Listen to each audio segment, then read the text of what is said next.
పెళ్ళిళ్ళకి వెళ్ళటం one of the biggest issues ఏంటంటే అందరు నవ్వుతామాట ఏం చేస్తున్నారు ఈ మధ్యన నాకు అలాంటి కైండ్ ఆఫ్ ఫార్మల్ కాన్వర్జేషన్స్ అంటే నాకు చాలా చిరాకు పడుతుంది.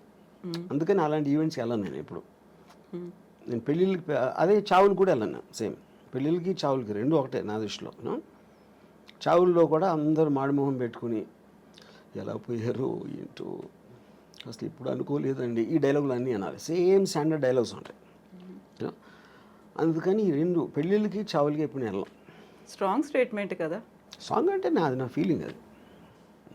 రెండు ఒకటే. చావు అంటే మీరు వేరే లోకం వెళ్ళిపోతున్నారు అనుకున్నాం, పెళ్ళి కూడా మీరు వేరే లోకంలోకి వెళ్ళిపోతున్నారు.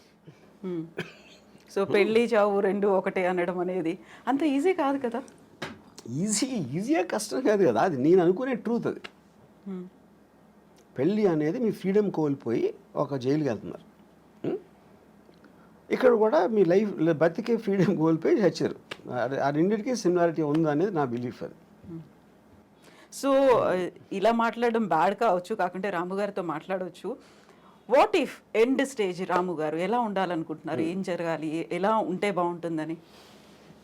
ఎండ్ స్టేజ్ ఇప్పుడు నేను నా పనులు చేసుకునే అంటే నేను ఎవరి మీద డిపెండ్ అవ్వకుండా నేను చేయగలిగే నేను చేసుకోలేని రోజు వచ్చినప్పుడు డెత్ అనేది వస్తుంది. డెత్ నేను ఏం చేయలేను, బతికుడిని కూడా ఏం చేయను అనే రోజు వస్తే నేను చచ్చిపోతాను.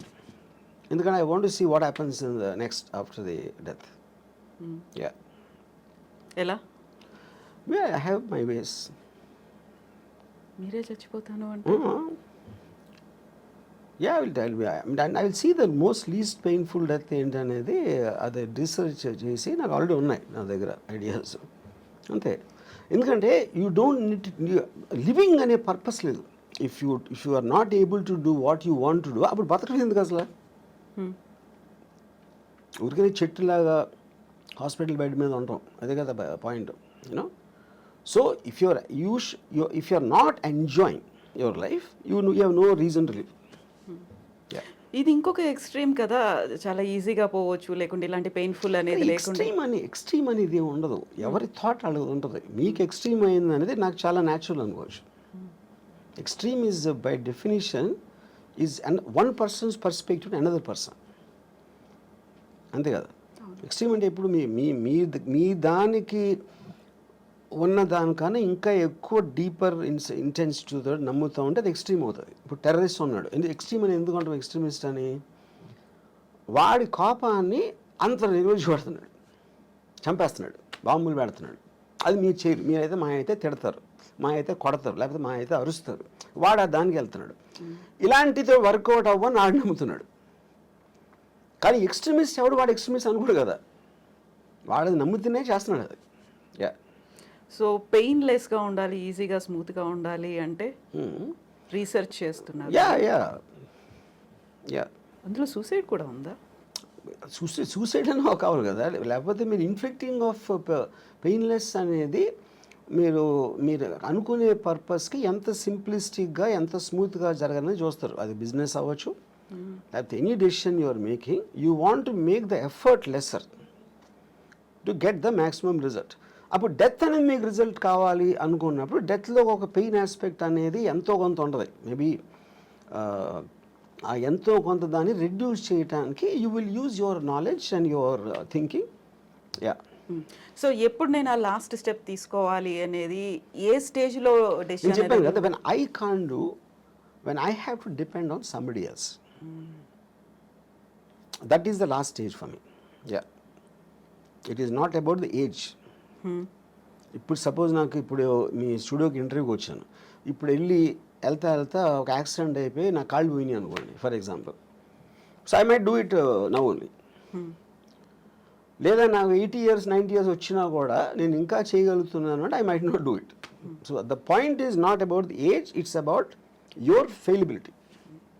సో మనం డొనేషన్స్ వీటన్నిటి గురించి మాట్లాడుకున్నాం. ఇలాంటి సడన్ డెత్ ఏదైనా వచ్చింది అనుకున్నప్పుడు నా హార్ట్ డొనేట్ చేయండి, లేకపోతే నా ఐస్ డొనేట్ చేయండి, నా కిడ్నీస్ డొనేట్ చేయండి, ఇలాంటి జీవన్ దాన్ అనే కాన్సెప్ట్ వచ్చింది కదా. చనిపోయిన తర్వాత కూడా నలుగురిలో బతికుండొచ్చు, ఈ లోకాన్ని చూడొచ్చు అనే కాన్సెప్ట్ రాము గారికి అనిపించింది. నేను ఎందుకు చేయనంటే ఇప్పుడు there is nothing in life which is uncertain, which is certain. మనది అయిపోయింది కదా, మన బాడీయే కదా. ఇప్పుడు సపోజ్ నెక్స్ట్ బర్త్ ఉందనుకోండి, నెక్స్ట్ బర్త్లో ఇప్పుడు పుట్టుగుడ్డోళ్ళందరూ ఎవరైతే గుడ్డిగా పుడతారో వాళ్ళందరూ లాస్ట్ బర్త్లో డొనేషన్ ఇచ్చారేమో అని నాకు ఒక అనుమానం. అప్పుడు దేవుడి దగ్గరికి వెళ్ళి ఇచ్చావు కదా, ఇప్పుడు అయితే నెక్స్ట్ బర్త్ నువ్వు నీ కళ్ళు లేని కూడా పడతావు అని చెప్పారు అనుకోండి, అరే అమ్మా అని నేను డిసప్పాయింట్ అవుతాను కదా. అందుకని అలాంటి ఛాన్స్. ఇంకోటి ఏంటి, I'm not an అల్ట్రూయిస్ట్, I don't live for others. నా కోసమే బతుకుతా, అన్నీ నేనే తీసుకెళ్ళిపోతాను. కాకుంటే ఇప్పుడు కళ్ళని దానం చేయమన్నప్పుడు వచ్చినటువంటి ఒక యాడ్ అనేది ఉంది, నెక్స్ట్ జన్మలో మీ కళ్ళతో ఈ ప్రపంచాన్ని చూడొచ్చు, అందమైన ప్రపంచాన్ని చూడొచ్చు అనేది. కళ్ళు అనేది it's a device. The only thing which perceives everything is the brain. బ్రెయిన్లో కూడా ఉన్న కాంప్లెక్స్ బ్రెయిన్ మ్యాటర్ కాదు కదా, దేర్ ఇస్ బ్రెయిన్ అనేది యాక్చువల్లీ ఒక ఎగ్జాక్ట్లీ మీ కళ్ళు రిజిస్టర్ చేస్తున్నాయి, దాన్ని బ్రెయిన్ పర్సీవ్ చేస్తుంది. Every kind of a sense you have, whether it is your hearing or whether it's your touch or your vision, all of them are functions of the brain, of the mind, which is a thought. And thought doesn't have form. So a thought అనేది మనకి ఇప్పటివరకు తెలియదు అదేంటో అసలు exactly what why does a bunch of thoughts and feelings should have a human body అనేది నా one of the biggest questions నాకు. So అప్పుడు అది దానికి లేనప్పుడు మనకు అంత అన్సర్ట్ అయినప్పుడు ఉన్నవన్నీ ఎందుకో మంచిదని తీసుకెళ్ళిపోవడం బెటర్ నాతోనే. అందుకని నేను డొనేట్ చేయను. దెన్ వాట్ అబౌట్ డబ్బు? ఇప్పటిదాకా సంపాదించిన డబ్బుని ఏం చేస్తారు మరి? అది మీతో రాదు. No of course, see whatever might not have any value, నేను కూడా తీసుకెళ్ళాను కదా. అవును, తీసుకెళ్ళలేరు. నా బాడీ అంటే నేనేంటి మా అయితే నేను ఒక బిల్లో రాసి ఇక్కడ డొనేట్ చేయండి అని అలాంటివి చెప్పొచ్చు. అదే నేను డబ్బు కూడా చేయొచ్చు. అది చేయకపోయినప్పుడు they will send me as it is. But money and this మీరు చెప్పకపోయినా సరే it will rightfully go to whatever the legal aspect of the hereditary laws ఏదైతే ఉన్నాయో దానికి వెళ్తుంది. So I'm not in control of that. నేను బతికున్నప్పుడే ముందే నేను అనుకుంటే ఇస్తాను, అది ఎలా చేస్తారు కదా, చాలా మంది చేస్తారు. వాళ్ళు దానాలు ఇవ్వచ్చు, ఎవరికో రాసేయచ్చు, ఏదో చేస్తారు. Anyway that happens. సో ఇప్పటిదాకా మీరు ఏ దానము చేయలేదు, చెయ్యరు కూడా అస్సలు? బ్లడ్ డొనేషన్ దగ్గర నుంచి నెవర్. సి నా ఇష్టం వచ్చిన వాళ్ళకి నేను ఐ గివ్ మనీ. జనరల్ పీపుల్కి నేను they have to have some connection to me. If they are in need మిమ్మల్ని అడిగారు అంటే, if they are in need మిమ్మల్ని అడిగారు ఆ టైం అంటే నాకు వాళ్ళ మీద ఫీలింగ్ బట్టి అడిగారు కాబట్టి ఇవ్వడం అనేది ఉండదు. అంటే ఇప్పుడు సపోజ్